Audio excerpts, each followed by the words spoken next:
تھوڑی ہمت کر کے غریب تک پہنچا دو اس مال کو، بلکہ غریب کو دینے کے بجائے اس کو بولو تو غریب ہے کیوں، وجہ کیا ہے تیری غربت کی؟ وہ کہے گا روزگار نہیں ہے، کہ چل ہم تجھے روزگار دلاتے ہیں، ہماری گلی میں مسائل ہیں، صفائی نہیں ہے، کر دیا کر۔ مارکیٹ سے ایسا شارٹ ہوگا، یہاں آئے ہیں میرے پاس بیکاری، پیسے دے دو۔ میں نے کہا یار مسجد میں فرنٹ ایریا تھوڑا خراب ہو رہا ہے، بیکاری ہے نا، آپ کہہ سکتے ہیں یہ اس کا لیول نہیں ہے کہ وہ مسجد کے کچرا اٹھائے۔ ایک مثال دے رہا ہوں، بھیک مانگنا لیول ہے؟ جب بھیک مانگ لی، اس سے زیادہ ذلت کا کوئی کام نہیں ہے۔ اس سے بہتر وہ بھنگی ہے جو لوگوں کے گٹر صاف کر کے پیسے کماتا ہے، محنت کر رہا ہے، وہ 1000 گنا بہتر ہے بھیک مانگنے سے۔ حدیث میں کسی بھنگی کے بارے میں نہیں آتا کہ قیامت کے دن ذلیل ہوگا، بھیکاریوں کے بارے میں آتا ہے کہ جو بغیر شرعی عذر کے بھیک مانگتے ہیں، قیامت کے دن ان کے چہرے پہ گوشت بولو نہیں ہوگا۔ اللہ انہوں نے اپنے چہرے کو لوگوں کے سامنے ذلیل کیا، اللہ ان کے چہرے کی رونق چھین لے گا قیامت کے دن۔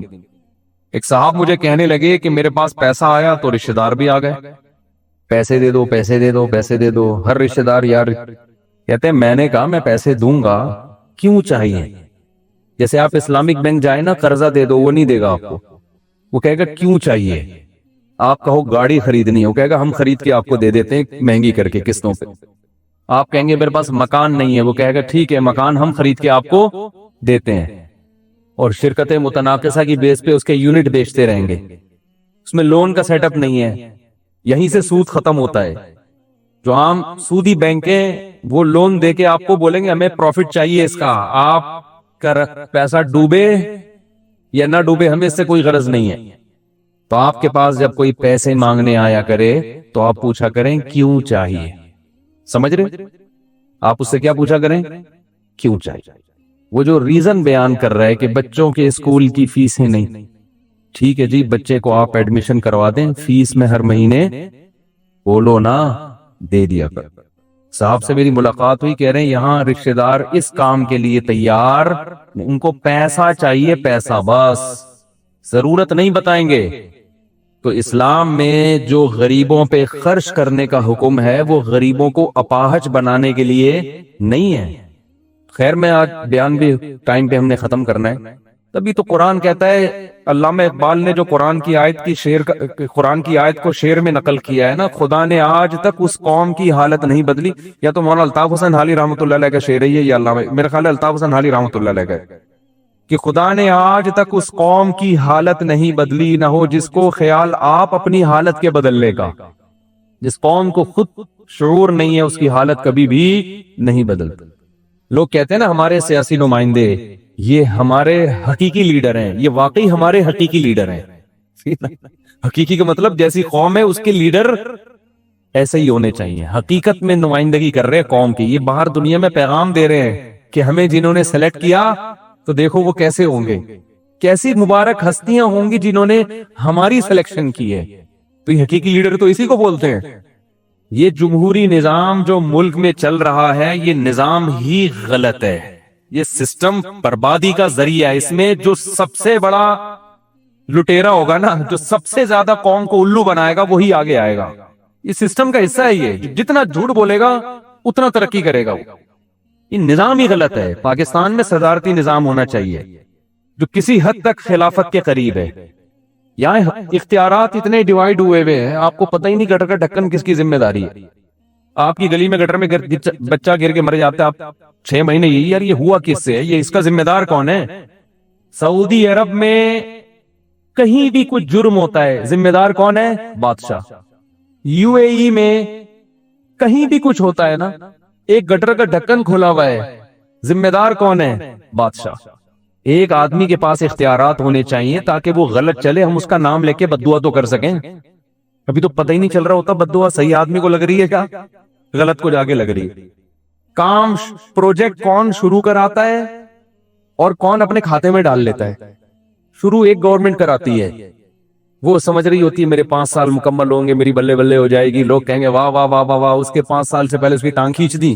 اگلا آتا ہے اس کا اس پروجیکٹ میں کوئی حصہ نہیں ہوتا، وہ آخری کیل ٹھوک کے اپنے بینر لگا لیتا، دیکھو زندہ باد، میں نے یہ گٹر کے ڈھکن کس نے لگوائے؟ میں نے۔ لوگ بھی کہہ رہے تھے زندہ باد۔ جماعت اسلامی کے کتنے پروجیکٹ تھے؟ جو جماعت اسلامی کے کھاتے میں نہیں ڈالے گئے، کسی اور کے کھاتے میں آئے ہیں، کام انہوں نے کیا تھا. لیکن یہی ہے ہمارے یہاں نہیں ہے ہی نہیں، شعور نہیں ہے. مارکیٹ سے شعور کیا چل رہا ہے؟ شارٹ چل رہا ہے. یہ نظام گندا ہے، جو حکومتی سسٹم چل رہا ہے یہ بہت ہی گندا نظام ہے. اس میں آپ کبھی خیر کی توقع نہ رکھیں. اس میں جھوٹ بولے بغیر آپ اوپر جا نہیں سکتے. لوگ کہتے ہیں وہ چلو چھوڑو پھر کہیں اور چلے جائیں گے، ہم بات کو سمیٹ رہا ہوں نا، 1:20 پہ بیان ختم کرنا ہے. ٹھیک ہے، تو میں یہ کر رہا تھا، سوری 2:20 پہ، تو میں یہ کر رہا تھا میرے بھائی، دیکھو دین انٹرٹینمنٹ کا نام بولو نہیں، آپ کھیل تفریح کریں، میں اس کو مذہب کا لیبل نہ لگائیں. تو کہاں سے ہوتا ہے، آپ خطیبوں کی تقریریں سن لیں، گھما رہے ہیں باتوں کو، مبالغہ آرائی، ذرا سی بات پہ مبالغہ آرائی. نبی کی سیرت پر جب بیان ہوگا اس میں شرعی حدود سے تجاوز کیا جائے گا. ایک نعرہ بہت لگایا جاتا ہے، وہ تو نعرے کو تذکرہ کرتے ہوئے ڈر ہے کہ کوئی ہمیں بم سے اڑا دے. بعض نعرے ایسے ان کا ہم نے تذکرہ کیا نا تو وہ آپ بم سے اڑے جاؤ گے، وہ میں ریورس ہی کر لیتا ہوں. زبانیں لڑکھڑا جائیں، کفر کے فتوے لگ جاتے ہیں. اس کو کمال سمجھا جاتا ہے کہ ہم نبی کی توہین کے معاملے میں حساس ہیں. حساس نہیں ہیں آپ، بیوقوف ہیں، جذباتی ہیں. اتنے جذباتی ہیں، نبی صلی اللہ علیہ وسلم کی سیرت کے خلاف چلتے ہیں. نبی صلی اللہ علیہ وسلم تو اتنی جلدی فتویٰ نہیں لگاتے تھے، آپ تو موقع دیتے تھے سامنے والے کو. سیرت میں ہمیں بہت ساری مثالیں ملتی ہیں. توبہ کا دروازہ بھی آپ نے کھول کے رکھا، توبہ کا آپشن بھی رکھا. کوئی اپنی بات سے رجوع کرنا چاہے اس کو آپ، عمل زیرو ہے. عمل کیا ہے؟ زیرو. نبی کے نام پہ لڑوا دو، مروا دو، بم پھوڑ دو، مار دو، کوٹ دو، پیٹ دو. یہ چیز، یہ نعرے مارکیٹ میں چل رہے ہیں، روڈ بلاک ہو رہے ہیں.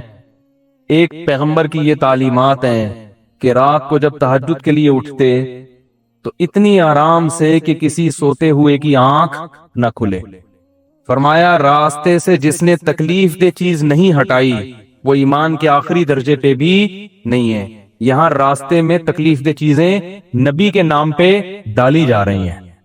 کئی دنوں تک روڈ بلاک، آنے جانے والوں کے لیے ٹینشن، حکمرانوں کو گالیاں دینا نام لے لے کے. اس کو بھی ایک بڑا اچھا سمجھا جاتا ہے کہ یار بڑا کیا ہے، بہادر آدمی ہے. بہادر ہو تو سعودی عرب میں یہ کر کے دکھاؤ. پاکستان میں ممبر پہ بیٹھ کے کسی بھی حاکم کا، وزیر اعظم یا کوئی بھی ہو، چیف آف آرمی ہو گیا، کوئی بھی ہو گیا، اس کا نام لے کے لوگ برا بلا کہہ رہے ہوتے ہیں اور عوام واہ واہ واہ واہ. یہ نہیں دیکھ رہے ہوتے کہ تیرے اس برا بلا کہنے سے معاشرے میں اصلاح کا عنصر کتنا ہے. تو سامنے بیٹھ کے کہہ لیتا نا، اور سامنے بھی چھپڑ میں بیٹھ کے کہتا. سامنے بھی جب کیمرہ آن، ہم نے ایسے بہت سے لوگ دیکھے ہیں کہ وزیر اعظم یا کوئی بھی بڑی لیول کا آدمی ہوگا نا، جب کیمرہ آن ہے تو منہ پر چیخ رہے ہوں گے اس کے سامنے. تو ایسا ہے تاکہ شاباش ملے، واہ بھائی مرد قلندر ہے، بہادر ہے. اصلاح کا عنصر نہیں ہوتا، اصلاح کا عنصر نہیں ہے کہ یہ کہہ کے آپ نے معاشرے میں اصلاح کیا کر لی ہے. جب بھی نصیحت ہوتی ہے نام لے کے گالیاں دینے سے ہوتی ہے، یہ چھپڑ میں محبت سے ہدیہ دے کے ہوتی ہے. بولو نا، اگر کوئی کسی حاکم کو ہدیہ دے کے سمجھانے کی کوشش کر رہا ہے، اس پر حکمرانوں کا پٹھو، اس پر کیا لگے گا الزام؟ حکمرانوں کا پٹھو ہے یہ. حالانکہ وہ اصلاح کر رہا ہے، ہدیہ لے بھی نہیں رہا، دے رہا ہے. دینے والا پٹھو ہو گیا. بھائی میں جو بھی یہاں بیٹھ کے حکمرانوں کا نام لے لے کے گالیاں دیتا ہے نا، میں اس سے کہتا ہوں کہ سعودی عرب میں یہ کام کرو، پھر بہادری کا پتہ چلے گا. وہاں تو سارے بادشاہ کے فضائل چل رہے ہیں. تو یہاں کیونکہ آزادی بہت ہے نا. امریکہ میں کتا تھا نا، پاکستان آ رہا تھا، امریکی کتوں نے بولا تو کیوں جا رہا ہے یہاں، تجھے اتنا نہلا دو کہ تیرے گلے میں لاکٹ پہنایا جاتا ہے، جو تجھے پکڑ کے کھڑا ہوتا ہے وہ تیرے سامنے کتا لگ رہا ہوتا ہے. اتنا خوبصورت تیرے حقوق ہیں یہاں پہ، تجھے وراثت میں حصہ ملتا ہے، تو پاکستان کیوں جا رہا ہے؟ وہاں کتوں کا حال دیکھا نہیں ہے کیا حال ہے؟ یہاں کتے گاڑیوں کے نیچے آ رہے ہیں، کتا بھی مر رہا ہے، بندہ بھی مر رہا ہے ساتھ میں، لوگوں کو کاٹ رہے ہیں. 6 مہینے بعد بندہ مرتا ہے، پتہ ہی نہیں چلتا کہ یہ کتے کے کاٹنے سے مرا ہے، یہ کیوں مرا ہے، یہ الزام بھی نہیں آتا. تو کتے کو امریکہ کے کتے نے سمجھایا دیکھ یہاں نہیں جا. تو اس نے کہا دیکھو پاکستان میں کوئی فیسلٹی نہیں ہے، لیکن بھونکنے کی جو آزادی وہاں پر ہے وہ امریکہ میں نہیں. تو یہاں یوٹیوب پہ بھی جو مرضی پھینکتے رہو، ممبر پہ بھی جو مرضی پھینکتے رہو، لوگ لپیٹنے کے لیے بیٹھے ہیں.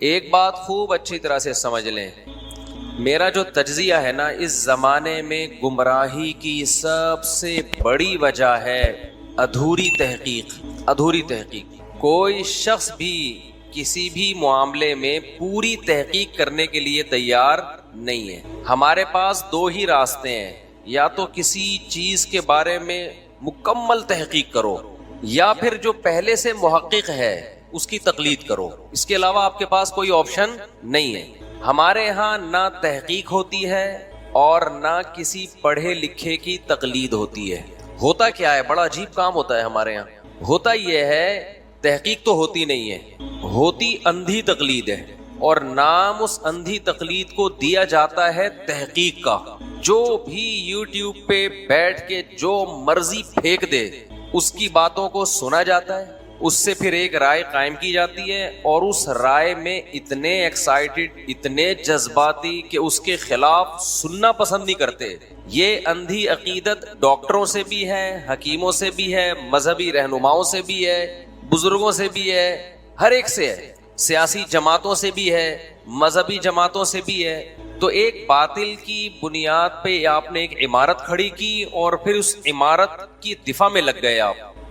یہ سب سے بڑی گمراہی کی وجہ ہے ہر فیلڈ میں۔ دوسرا، ہمارا بہت بڑا مسئلہ یہ ہے کہ ہم میں سے کوئی شخص بھی یہ ماننے کے لیے تیار نہیں ہے کہ مجھے کچھ نہیں آتا۔ یہ ماننے کے لیے تیار نہیں۔ میں بھی مثالوں سے بات کو انشاءاللہ سمجھاتا ہوں۔ اس طرز عمل کا نتیجہ کیا نکلا ہے کہ درست تجزیہ کرنا، درست فیصلہ کرنا یہ ممکن نہیں رہا ہے جب آپ کا طریقہ ہی غلط ہوگا، اور جب درست راستے تک پہنچنا ممکن ہی نہیں رہا تو پھر انسان کنفیوژن کا شکار ہوتا ہے، اس درست راستے پہ چلنے کے لیے قربانی دینے کے لیے تیار نہیں ہوتا، کیونکہ اس کو خود احساس ہوتا ہے کہ میری پوری عقیدت اور نظریے کی جو بنیاد ہے وہ جذبات پہ قائم ہے، دلائل پہ قائم نہیں ہے۔ وہ دلائل پہ قائم نہیں ہے۔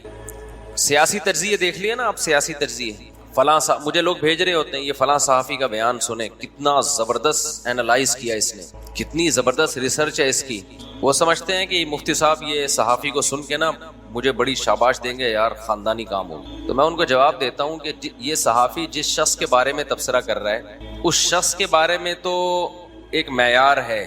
میں زیادہ ڈیٹیل میں نہیں جاؤں گا کیونکہ پھر ایک نئے تجزیے شروع ہو جائیں گے یوٹیوب پہ۔ میں تو ایک اصولی بات کروں گا نا۔ میں نے کہا کسی بھی شخصیت کے بارے میں جب تجزیہ کیا جاتا ہے نا، کوئی بھی الزام لگے، دیکھو دنیا میں اصول یہ ہے، جب بھی کسی پہ کوئی الزام لگتا ہے تو ملزم کو حاضر کیا جاتا ہے کہ نہیں کیا جاتا؟ ملزم کو صفائی کا موقع دیا جاتا ہے کہ نہیں دیا جاتا؟ بولو نا، دیا جاتا ہے۔ نہیں، قانون تو یہ ہے نا کہ دیا جائے، پریکٹیکلی نہیں دیا جا رہا وہ ایک الگ بات ہے۔ میں دیکھیں اس پاکستانی عدالتوں کی بات نہیں کر رہا، ایک اصول کی بات کر رہا ہوں۔ اول تو پاکستانی عدالتوں میں بھی موقع تو دیا جاتا ہے، اتنا بھی نہیں ہے کہ موقع ہی نہ دیا جاتا ہو۔ صحیح ہے، صحیح۔ حضرت ایسے نا اندھی لگ جاتی ہے، یہ کہہ رہے ہیں کہ بالکل موقع نہیں دیا جاتا۔ اگر عدالتوں میں ایسا اتنی دھاندلی ہو رہی ہوتی ہے نا تو پورا نظام کی ایسی کی تیسی ہو چکی ہے۔ کوئی بھی اٹھ کے جاتا، ہم سے کتنے لوگوں کو دشمنی ہے، جا کے کیس دائر کر دیتا تو کیا کورٹ فوراً وارنٹ جاری کر کے مجھے اندر کر دے گی یا موقع دے گی؟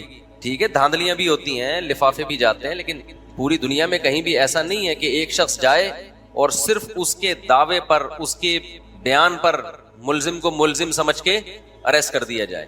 تو دنیا میں کہیں بھی، یعنی قانون یہ ٹھیک ہے اس کے خلاف ہوتا ہوگا، لیکن لا تو یہی ہے نا۔ عقل کیا کہتی ہے؟ جس پہ بھی الزام لگا ہے جب تک اس سے خود نہ رابطہ کیا جائے یا اس سے اس کو موقع نہ دیا جائے، اس وقت تک اس الزام کو سچا ثابت نہیں مانا جاتا۔ لیکن آپ ٹی وی پہ دیکھ لو اینکروں کو، صحافیوں کو، فلاں ایسا ہے، فلاں ایسا ہے، فلاں ایسا ہے، فلاں ایسا ہے، فلاں یوں ہے، فلاں یوں ہے، فلاں سے پوچھو، پوچھتے ہی نہیں ہے۔ اچھا، یہاں لوگ ایک بات بھی کہتے ہیں کہ ہمارا فلاں سے رابطہ ہی نہیں ہے، تم کیسے پوچھیں؟ بھائی ہم کیسے پوچھیں؟ تو دیکھو، اگر آپ کا کسی سے رابطہ ممکن نہ ہو اور اس پہ الزام لگ رہا ہو اور آپ کہو کہ ہم کیسے پوچھیں، بالکل صحیح ہے کہ ہر شخص سے آپ کے لیے صفائی طلب کرنا ممکن نہیں ہے۔ اس کا حل یہ ہے کہ پھر آپ خاموشی اختیار کر لیں کہ یار ہمیں نہیں پتا یہ الزام ٹھیک ہے یا غلط ہے، کیونکہ ہمارے لیے تحقیق ممکن نہیں ہے۔ سمجھ میں آئی بات کہ نہیں آئی؟ دیکھو، ایک آدمی آپ سے آ کے کہتا ہے کہ فلاں چور ہے، فلاں سے آپ کا رابطہ ممکن نہیں ہے، آپ پوچھتے ہو یار تمہیں کیسے پتا چلا کہ وہ چور ہے، اس نے دلائل دیے مختلف، آپ کہو یار ہو سکتا ہے ان سب باتوں کا اس کے پاس کوئی جواب ہو۔ جس نے الزام لگایا وہ کہہ رہا ہے کہ بھائی آپ پوچھ کے دیکھ لو، آپ کہ میرا رابطہ ممکن نہیں ہے۔ کہا جب آپ کا رابطہ ممکن نہیں ہے تو جو میں کہہ رہا ہوں اس کو مان لو. تو مان لو گے کیا؟ کوئی قانون کہتا ہے مان لو؟ آپ کہو گے یار چونکہ میرا رابطہ ممکن نہیں ہے تو نہ میں آپ کو غلط کہتا ہوں نہ اس کو غلط کہتا ہوں, کیونکہ ہو سکتا ہے اس کے پاس کوئی دلیل ہو, مجھے تو نہیں پتا آپ سچ بول رہے ہیں کیا وہ سچا ہے, لہذا میں اس بارے میں کیا کرتا ہوں, خاموشی. لیکن آپ قوم میں چھوٹے سے چھوٹا آدمی, بڑے سے بڑا آدمی اٹھا کے دیکھ لو, پاکستان میں خاموش کوئی بھی نہیں ہے. ایک بندہ بھی خاموش نظر نہیں آئے گا کہ یار مجھے نہیں پتا صحیح کون ہے غلط کون ہے. ہر شخص کو سب کچھ معلوم ہے پاکستان میں, ہر ادارے کے بارے میں رپورٹ ہے ہر شخص کے پاس, ہر شخصیت کے بارے میں رپورٹ ہے ہر شخص کے پاس, اور ہر مذہبی اسکالر کے بارے میں رپورٹ ہے, ہر سیاستدان کے بارے میں رپورٹ ہے, ہر ادارے کے بارے میں رپورٹ ہے, یورپ کے بارے میں رپورٹ ہے, امریکہ کے بارے میں رپورٹ ہے, روس کے بارے میں رپورٹ ہے, ہٹلر کے بارے میں رپورٹ ہے, محمد بن قاسم کے بارے میں رپورٹ ہے, بنو امیہ کے بارے میں رپورٹ ہے, بنو عباس کے بارے میں رپورٹیں ہی رپورٹیں ہر شخص کے پاس. اور ایسے کانفیڈنٹ ہوتا ہے وہ اپنی رپورٹوں میں کہ جیسے اس پر وحی نازل ہوئی ہے اور جبریل نے اتر کے اس کو فلاں کے بارے میں بتایا ہے.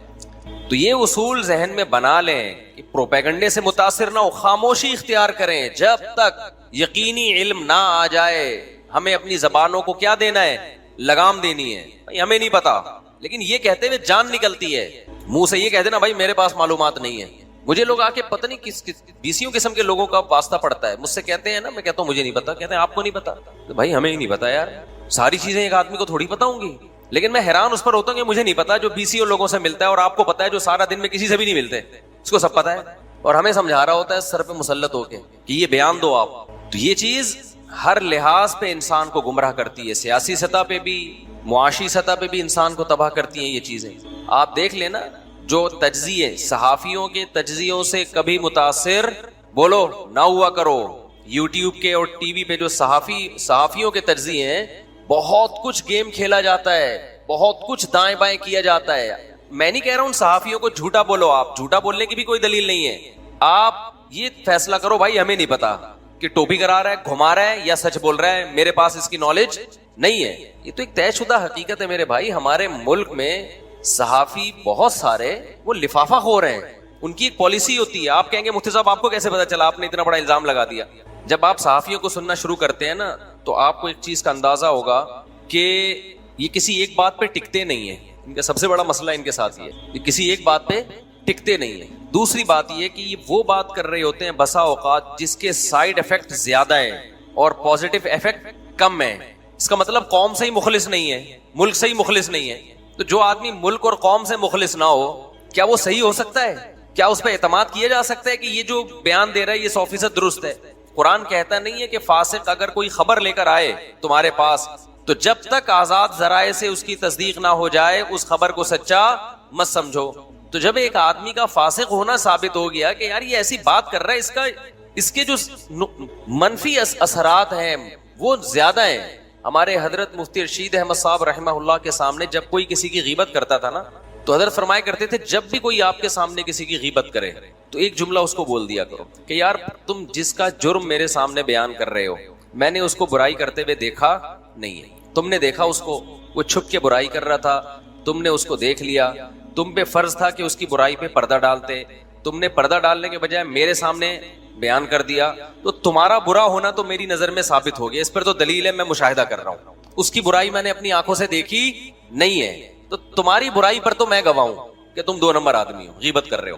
نمبر 2, غیبت کی وجہ سے تمہارا برا ہونا, فاسق ہونا, گنہگار ہونا بھی ثابت ہو گیا, اور برے آدمی کی خبر پہ اعتماد نہیں ہوتا. تو ہمیں کیا اعتماد کو تو سچ بول رہا ہے کہ جھوٹ بول رہا ہے. کتنی آسانی سے مسئلہ حل کیا کہ نہیں کیا.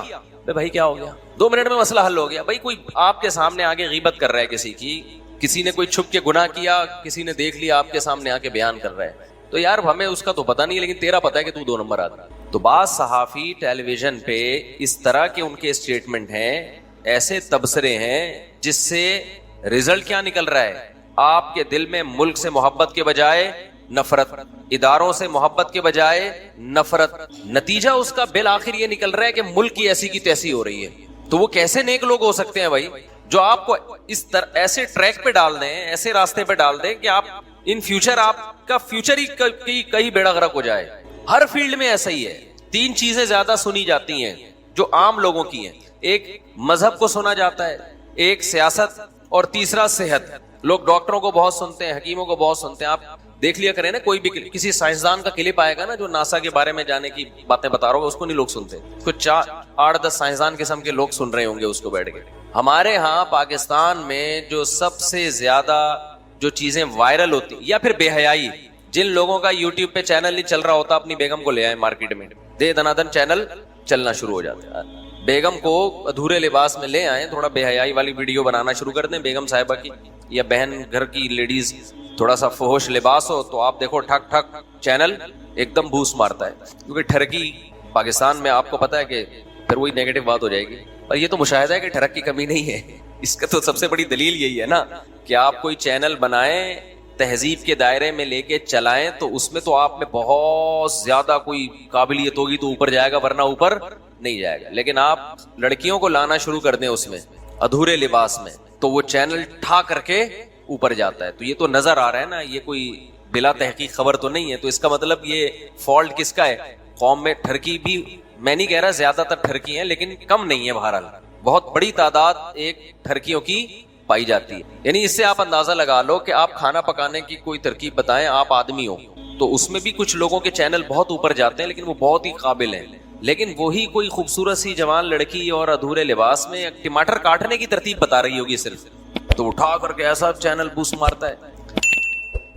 تو 4 چیزیں چلتی ہیں پاکستان میں جو زیادہ جن کو لوگ سنتے ہیں سوشل میڈیا پہ. ایک ٹھڑک, اس پہ تو میں تبصرہ نہیں کروں گا, وہ تو ناجائز ہے, اور اس کو لوگ ایک بات ہے کہ سمجھتے غلط ہیں کہ یار یہ کیا ہے, یہ غلط ہے. اس پہ کوئی تبصرے کی ضرورت نہیں ہے کہ اس کو کہ میں اس کو کہوں کہ یہ غلط ہے. لوگوں کو پتا ہے کہ یہ کیا ہے, غلط ہے بھائی. دوسرا سیاست, بہت زیادہ سیاسی تجزیے بہت سنے جاتے ہیں. تیسرا میڈیکل سائنس, چاہے وہ طب یونانی ہو, حکیمی باتیں ہو, مورنگا کے کیا ہے, مورنگا کہتے ہیں نا یہ جو ہم نے بھی پودا لگایا, مورنگا, اس کے بے پناہ فضائل, لہسن کے بے پناہ فضائل, ٹماٹر کے فضائل پر کوئی کلپ آ جائے تو بہت دے دنادن چلتا ہے. لیکن اس میں بس یہ ضروری ہے کہ فضائل اتنے ہوں کہ جو فضائل بیان کرنے والا ہے نا اس کو بھی نہیں پتا ہو کہ میں یہ مجھے بھی معلوم نہیں, بس پھینکے جا رہا ہوں, تو وہ دے دنادن چلتا ہے. میڈیکل سائنس کے کلپ بہت چلتے ہیں ڈاکٹروں کے, تو مذہبی بہت چل رہے ہوتے ہیں, مذہبی. ان تمام شعبے میں جن میں ہمارے لوگ بہت زیادہ سوشل میڈیا کو سنتے ہیں, ان تمام شعبوں میں یہ فالٹ ہے کہ تحقیق یا تو محقق کی تقلید کرو, کوئی ایسا ریلائبل ڈاکٹر ہے جس کا ڈاکٹر ہونا ثابت ہو جائے کہ یہ سمجھدار ڈاکٹر ہے, پھر وہ تحقیق پیش کر رہے ہیں, مان لو کہ یار صحیح کہہ رہا ہوگا. لیکن اگلے کا ہی نہیں پتا چل رہا آپ کو کہ یہ خود کتنا وزن ہے اس کا, پھر وہ تحقیق بھی پیش کر رہا ہے نا, تو آپ میں یہ صلاحیت نہیں ہے کہ آپ یہ پہچان سکو کہ یہ صحیح تحقیق پیش کر رہا ہے یا غلط تحقیق. لوگ کہتے ہیں ریفرنس, حوالے, یار کسی بھی کتاب میں لکھ کے کچھ بھی پیش کر دو حوالہ ہی بن جاتا ہے, وہ عوام کو کیا پتا چلے گا کہ کیا ہے یہ. ایک صاحب مجھ سے کہنے لگے جنازہ کے بعد دعا, میں نے کہا ثابت نہیں ہے نماز جنازہ کے بعد دعا. کہہ رہے ہیں کسی کتاب میں لکھا ہے. میں نے کہا کتاب میں جنازے کے بعد دعا ہونا لکھا ہوگا تو ہم مانیں گے, نہیں ہونا لکھا تو کچھ بھی نہیں ہوتا. ایسے تو بہت ساری چیزیں نہیں ہے دنیا میں. یعنی مینٹل لیول دیکھیں, دیکھو جب کسی چیز کا دعویٰ کیا جاتا ہے نا تو اس کا ہونا ثابت کیا جاتا ہے, اس کا نہ ہونا ثابت نہیں کیا جاتا. سمجھ میں آ رہی ہے بات؟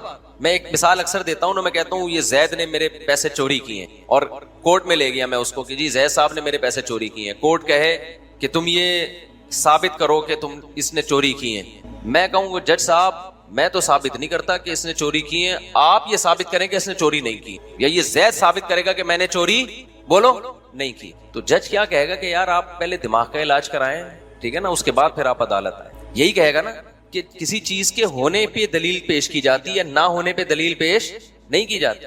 اب نماز جنازہ کے بعد جو دعاؤں کا رواج ہو گیا ہے, تو جب پوچھا جاتا ہے کہ بھئی یہ کہاں سے ثابت ہے, تو کہہ رہے ہیں منع کہاں ہے, منع کہاں ہے. اس کی تھوڑی دلیل ہوگی, دلیل کسی چیز کے وجود کی ہوتی ہے کہ یہ کہاں ہے, نبی نے کہاں نماز جنازہ کے بعد دعا مانگی, آپ دکھائیں یہ.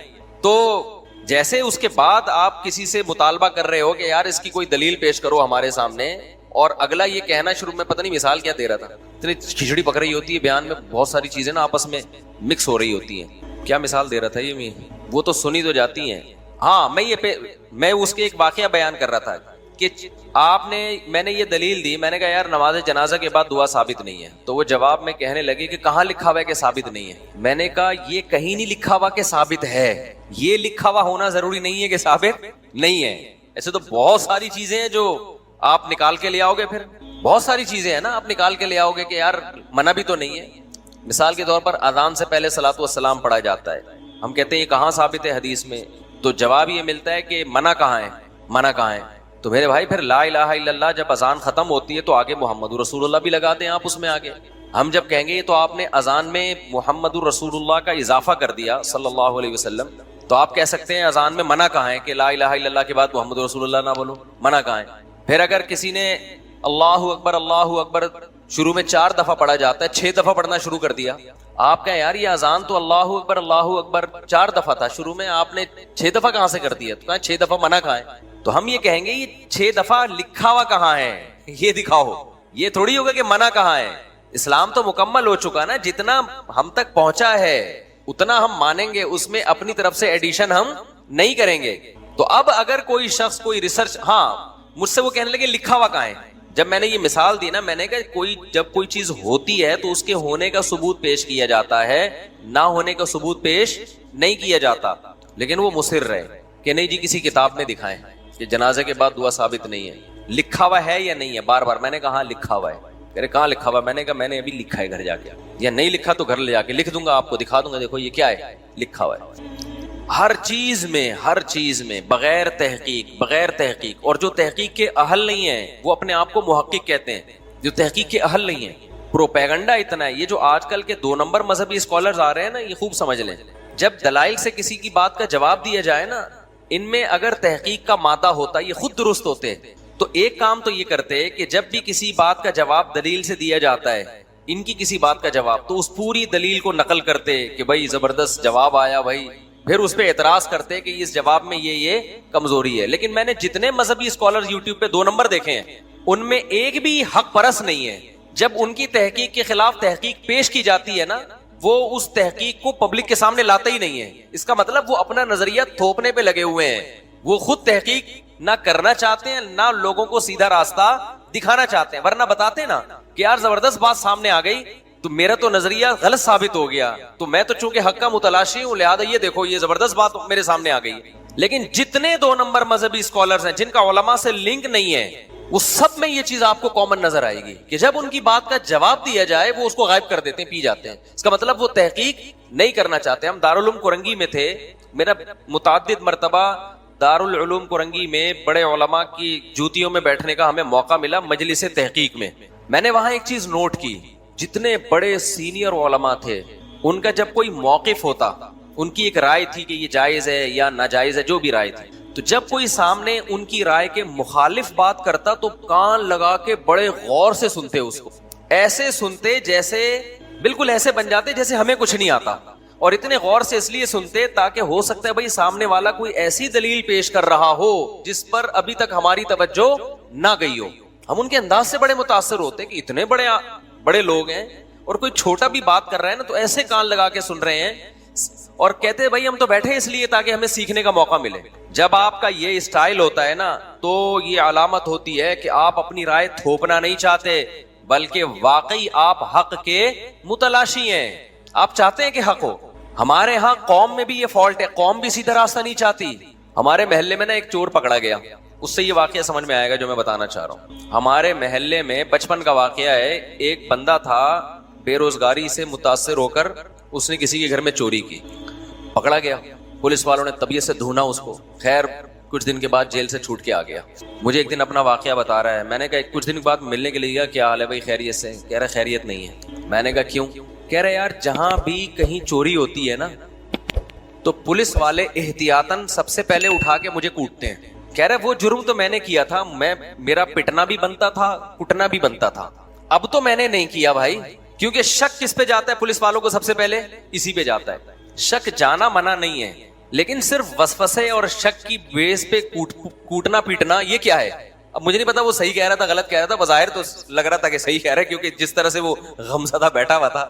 کہہ رہے یار پورے محلے میں کہیں چوری ہو تو احتیاطاً مجھے لا کے پہلے چترول لگائے جاتے ہیں کہ تو نے تو نہیں کیا، جب ثابت ہو جاتا ہے میں نے نہیں کیا چھوڑ دیتے ہیں مجھے. پھر کہہ رہے کہیں چوری ہو تو پھر مجھے اٹھا کے پہلے میرے چترول لگتے ہیں، بھائی تو نے تو نہیں کیا. کہہ رہے یار میں واجب الچترول بن گیا ہوں، میں تو بلا وجہ پٹ رہا ہوں میں. اگر بالفرض پولیس والے ایسا کر رہے تھے تو صحیح کر رہے تھے غلط کر رہے تھے؟ غلط کر رہے تھے نا. اب میں اگر پولیس تھانے میں جا کے کہتا یار کیوں بلا وجہ ایک آدمی کو کوٹ رہے ہو، کہتے ہیں بلا وجہ نہیں، یہ پہلے چوری کر چکا ہے. ہم کہیں گے ایک دفعہ کیا ہے تو اس کا پٹنا بنتا ہے نا. آپ کہیں وہ کہیں نہیں یہ ہے ہی چور. بھائی چور بھی ہے لیکن ہر کیس اس کے کھاتے میں کیسے ڈال رہے ہو جب تک دلیل نہ ہو آپ کے پاس؟ تو آپ 100 دفعہ کہو عدالتیں چور ہیں، فلانے چور ہیں، ڈمکانے چور ہیں، لیکن اس کا یہ مطلب کہ آپ عدالت کے ہر فیصلے کو کہو کہ یہ کیا ہے، غلط ہے، اس کی کیا دلیل ہے آپ کے پاس؟ کوئی دلیل آپ کے پاس کون سی دلیل ہے؟ اس کا مطلب آپ بھی جھوٹے ہو. اگر عدالت جھوٹی ہے تو آپ بھی 2 نمبر ہو، پھر اس کا مطلب ہے. تو یہ مذہبی منجن ہے جو بک رہے ہیں. کسی پہ کچھ بھی بلی ڈال دو اور پھر اس پہ کورٹ کو بھی حق حاصل نہیں ہے کہ وہ آزاد طریقے سے وہ تجزیہ کرے کہ یہ الزام ٹھیک ہے یا غلط ہے. ہر آدمی کہتا ہے میرے حق میں فیصلہ آئے تو عدالت ٹھیک ہے، میرے اگینسٹ جا رہا ہے تو یہ امریکی غلام ہے، یہ چور ہے سارے کے سارے. اور اپنے سیاسی لیڈروں سے عقیدت میں بار بار کہتا ہوں اتنی کرو جتنی قیامت کے دن افورڈ کر سکو، اتنی کرو. دیکھو سیاسی لیڈروں کے بھی پینترے بدلتے ہیں. آج جس سے دشمنی ہے کل ہو سکتا ہے اس کے جگری دوستوں. آپ ایک سیاسی لیڈر کی محبت میں کسی دوسرے کو برا بلا کہہ رہے ہو، جہنمی کہہ رہے ہو، چور کہہ رہے ہو، فلانا کہہ رہے ہو، کل اس کا اس سے اتحاد ہو گیا، وہ تو چائے پیے گا اس کے ساتھ بیٹھ کر، آپ کس منہ سے اس سے ملو گے جا کے؟ کہتے ہیں کسی سے دشمنی اتنی رکھو جو فیوچر میں دوستی کرنی پڑے تو برداشت کر لو، اور دوستی اتنی رکھو کہ دشمنی کرنی پڑے تو دشمنی بھی افورڈ کر سکو. سمجھ میں آ رہی ہے بات کہ نہیں آ رہی ہے؟ تو اتنا آگے جاتے کیوں میرے بھائی؟ آپ بولو بھائی میرا خیال یہ ہے، میرا تجزیہ یہ کہ نیک آدمی ہے، لیکن یار میں نے ذاتی طور پہ میں جانتا نہیں ہوں، بس خیال ہے میرا، اس سے آگے مت جاؤ، یا میرا خیال ہے کہ یہ آدمی ٹھیک نہیں ہے، بس اس سے آگے جانے کی کوشش مت کرو. میرے بارے میں ابھی کسی نے کلپ چلایا ہوا ہے، میں ٹاپک چھیڑتا نہیں ہوں لیکن کچھ چیزیں نا پھر آنا شروع ہو جاتی ہیں. میں نے کوئی اسلام 360 کے بارے میں بیان دیا تھا کہ اس میں ترجمے میں غلطی ہے. اسلام 360 والوں نے رابطہ کیا ایڈمن سے، ہم سے بھی رابطہ ہوا کہ بھائی ہمارا ترجمہ نہیں ہے، ہم تو مختلف علماء کے ترجمے لے کے ڈال دیتے ہیں، تو ہمیں اس سے غرض نہیں ہے صحیح ترجمہ ہے غلط ترجمہ ہے، ہم نے ہر مکتبہ فکر کا ترجمہ قرآن کا ڈال دیا ہے. اب جس کو جس مکتبہ فکر پہ اعتماد ہے وہ اس کا ترجمہ پڑھ لے. بات کلیئر ہو گئی، میں نے بیان دے دیا بھائی اسلام 360 کے بارے میں میرا تجزیہ تھا، میں اس سے رجوع کرتا ہوں. اب میرے یہ دونوں بیانات، کل میں نے ایک شارٹ کلپ دیکھا، 2 نمبر ہی دیکھیں، یہ پروپیگنڈا ہے جس سے لوگ متاثر ہو رہے ہیں، اور اسٹائل ہر جگہ یہی چل رہا ہے لوگوں کا، یعنی سیاسی سطح پہ بھی یہی چل رہا ہے اور مذہبی سطح پہ بھی یہی چل رہا ہے. تو میرا پہلا بیان چلایا گیا، میں کہہ رہا ہوں اسلام 360 والوں نے قرآن کا ترجمہ غلط کیا ہے. درمیان میں کسی صاحب کا بیان چلا، میں نے مفتی صاحب کو دھمکی دی تمہاری ایسی کی تیسی کر دوں گا، یہ بیان ہٹواؤ، رجوع کرو. فوراً میرا بیان آ رہا ہے، میں رجوع کا اعلان کر رہا ہوں. امیج کیا جا رہا ہے کہ مفتی صاحب ڈر گئے، یہی جا رہا ہے نا. نیچے لوگوں کے کمنٹ سب ہے، یہ دیکھو یقیناً 2 الگ الگ بیانات ہیں، مگر یہ جو بیچ میں دھمکی جن صاحب کی آ رہی ہے نا، اس رجوع کا اس دھمکی سے کوئی تعلق نہیں ہے. اور بیچ میں جو دھمکی آ رہی ہے اس میں دھمکی میں یہ بھی الفاظ آ رہے ہیں کہ ہم نے یہ دھمکیاں دی، ہم ایسی کی یوں کر دیں گے، ایسی کی تیسی کر دیں گے، رجوع کا اعلان کرو، شام سے پہلے پہلے رجوع ہو جانا چاہیے. اور ایسا رجوع ہوا کہ پھر اسلام 360 والوں سے پوڈ کاسٹ بھی ہو رہا ہے، ان کو بلایا بھی جا رہا ہے اپنے دفتر میں. نیچے لوگ کہہ رہے ہیں یار زبردست، واہ مفتی صاحب تو ڈر گئے، نہ ہمیں دھمکی کا پتا، نہ مجھ تک کوئی دھمکی پہنچی ہے. 2 چیزوں کو جوڑا ہے، جو چیزیں بالکل ٹھیک ہیں. وہ شروع میں نے کہا ترجمہ غلط ہے، اسلام 360 والوں نے مجھے وضاحتی بیان دیا کہ بھائی یہ ہمیں ترجمے سے کوئی غرض نہیں ہے، ہم تو جو احمد رضا خان بریلوی صاحب کا ترجمہ ہے وہ اٹھا کے ہم نے رکھ دیا، کوئی اہل حدیث کا ترجمہ ہے تو جس نے جو پڑھنا ہے، ہم نے تو ایک لائبریری ہے، کتابیں جمع کر دی ہے. اب یہ چیز میرے حق میں جاتی ہے، میرے اگینسٹ نہیں جاتی کہ یار مفتی صاحب کا دل ماشاءاللہ کتنا بڑا ہے. ہونا تو یہ چاہیے نا کہ ایک چیز کی جب ایکسپلینیشن ہو گئی تو مفتی صاحب نے فوراً نہ صرف یہ کہ صفائی بیان کی بلکہ اسلام 360 والوں کو بلا کے ان کو پروموٹ کیا. یہ تو بڑا جگرا چاہیے نا اس کے لیے.